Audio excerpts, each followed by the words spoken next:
Hey my family, இன்றைக்கி டே 6 என்னோடய scale கரெக்டாக ஒர்க்காக தான் செக் பண்ணேன். ஒரு பாப்கார்ன் 1/2 கிலோ செக் பண்ணி பார்த்தேன், கரெக்டாக தான் காட்டுச்சு. நான் இன்றைக்கி 60.500 கிராம், நேற்று 700 கிராம் 200 கிராம் கம்மியாக இருக்குது. இப்படி தான் ஃப்ளூவண்ட்டாக மாறிட்டே இருக்கும். வழக்கம் போல் கருவேப்பிலை சாப்பிட்டு தண்ணி குடித்தேன். அதுக்கப்புறம் பார்த்திங்கன்னா சர்க்கரை இல்லாமல் 3/4 டம்ளர் அளவுக்கு டீ எடுத்துக்கிட்டேன். காலையிலக்கு பார்த்திங்கன்னா கொள்ளு வேக வச்சு தாளிச்சிக்கிட்டேன், மசாலாலாம் போட்டு தாளிச்சிக்கிட்டேன். அந்த தண்ணி இருக்கும் இல்லைங்களா, அதில் பெரிய வெங்காயம், கருவேப்பிலை, கொத்தமல்லி, ஜீரகத்தூள், மிளகுத்தூள் சேர்த்து கொதிக்க வச்சு சூப் மாதிரி எடுத்தேன். செம்ம டேஸ்ட்டாக இருக்கும், ட்ரை பண்ணி பாருங்கள். இதோட ஒரு கொய்யாக்காவை எடுத்துக்கிட்டேன். சாப்பிட்றதுக்கு முன்னாடி தண்ணி குடிச்சிட்டு இதை மென்று சாப்பிட்டு தண்ணி குடிச்சிட்டேன். அப்புறம் பார்த்திங்கன்னா இன்றைக்கி எக்ஸசைஸை செய்ய டைம் இல்லை, சாயந்தரம் செஞ்சுக்கலான்னு விட்டுட்டேன்.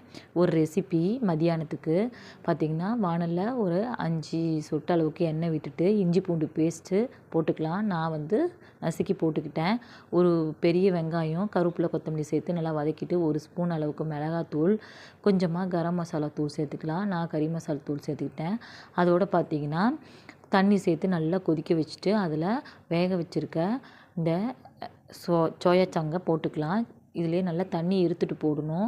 இந்த தண்ணியில் போடுறது எதுக்கு அப்படின்னா, மசாலா நல்லா உள்ளே போகிறதுக்காக கொஞ்சம் தண்ணி ஊற்றி கொதிக்க வச்சுட்டு இதை போட்டுருவோம். நல்லா தண்ணி சுண்ணதுக்கப்புறம் பார்த்திங்கன்னா ஒரு அரை எலுமிச்சப்பழத்தை புழிஞ்சிக்கிட்டேன். செம்ம டேஸ்ட்டாக இருக்கும். அதனால் புழிஞ்சி நல்லா தண்ணி ட்ரை ஆனதுக்கப்புறம் இறக்கிக்கிட்டேன்.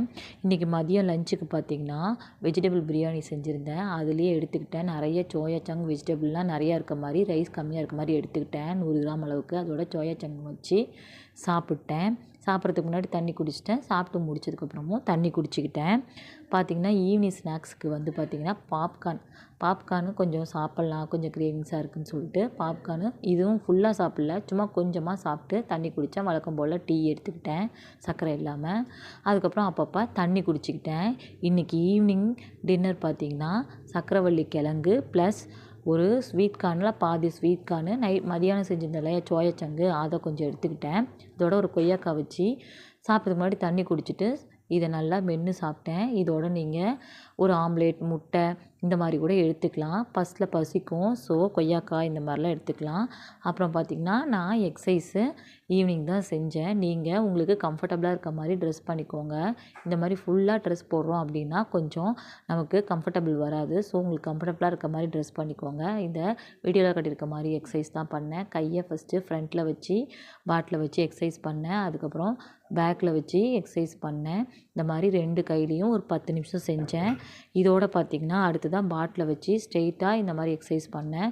நீங்களும் இந்த மாதிரி பாட்டில் வச்சு கைக்கு எக்ஸசைஸ் பண்ணுற மாதிரி இருந்ததுன்னா கொஞ்சம் மெதுவாக பார்க்க உங்களுக்கு ஈஸியாக இருக்குமேனு கொஞ்சம் மெதுவாக செஞ்சு காட்டியிருக்கேன். அப்புறம் பார்த்திங்கன்னா தோப்புக்கரணம் 100 தோப்புக்கரணம் ஃபுல்லாக போட்டால் கால் வலிக்கும். அதனால் ஒரு 10 போட்டுட்டு கொஞ்சம் நேரம் வெயிட் பண்ணி மறுபடியும் 10 அந்த மாதிரி தான் போட்டேன். அப்புறம் ஹிப்பு வெயிட்டு குறையிறதுக்கு இந்த எக்ஸசைஸையும் ஒரு 20 கவுண்ட்டாக செஞ்சேன். கொஞ்சம் ஃபஸ்ட்லலாம் ஸ்டார்டிங்கில் செய்யும்போது கால் வலிக்கும். அதனால் வேகமாக செஞ்சிடாதீங்க. அடுத்த நாள் செய்யறதுக்கே நமக்கு சலுப்பாகி செய்யாமல் விட்டுருவோம். அதனால் என்ன பண்ணுறீங்கன்னா ஃபஸ்ட்லலாம் செய்யும்போது கொஞ்சம் ரெஸ்ட் விட்டு செய்யுங்க. அப்போ தான் பார்த்திங்கன்னா உங்களுக்கு கால் வலி, உடம்பு வலி இல்லை. ஹே மை ஃபேமிலி, இன்னைக்கு வீடியோ பார்த்துட்டீங்க. நான் 60.500 கிராம், நேற்று 60.700 கிராம், 200 கிராம் கம்மியா இருக்கு. இப்படிதான் மாறி மாறி இருக்கும்.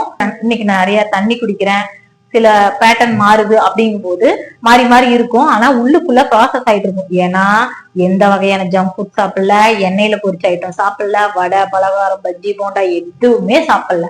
உங்களுக்கு வீடியோல காட்டுற மாதிரி காலையில கொள்ளு சூப் குடிச்சேன். மதியம் 100 கிராம் வெஜிடபிள் பிரியாணியும் சோயா சங்க் தான் எடுத்துக்கிட்டேன். ஈவினிங் டீ, காலையில டீ, இப்படி சர்க்கரையே இல்லாம குடிச்சேன். சுகர் கண்டென்ட் என் உடம்புக்கு போகல. சோ உள்ளுக்குள்ள ப்ராசஸ் ஆகும்னு எனக்கு நம்பிக்கை இருக்கு. யாராவது வெயிட் ஸ்கேல டெய்லியும் பார்த்தா டிப்ரெஷன் ஆகுது, மனசு உடையுதுன்னா பாக்காதீங்க. ஒரு வாரம் கழிச்சு கூட பாருங்க. எனக்கு இதை ஏன் நான் டெய்லியும் பாக்குறேன்னா குறைக்கணுங்கிற எண்ணத்தை வளர்த்துக்கிறதுக்காக நான் டெய்லியுமே பாக்குறேன். இதை வச்சு மோட்டிவேட் ஆயிக்கலாம் அப்படிங்கறதால பாக்குறேன். நம்ம இவ்வளவு வெயிட் இருக்குமா அப்படின்னு சொல்லி டெய்லியும் என்ன தள்ளிக்கிறதுக்காக நான் பாக்குறேன். இவ்வளவு வெயிட் இருக்குமான்னு டெய்லி என்ன குறைக்கிறதுக்கு ஒரு மோட்டிவேஷனா நான் இந்த வெயிட் ஸ்கேல்ல பாக்குறேன். இதை பார்த்து ரொம்ப டிப்ரெஷன் ஆகுறீங்க, மனசு உடையறீங்க அப்படின்னா கண்டிப்பா அவங்க 5 நாளைக்கு ஒரு தடவையோ இல்ல 3 நாளைக்கு ஒரு தடவையோ இல்ல ஒரு வாரத்துக்கு ஒரு தடவையோ பாருங்க.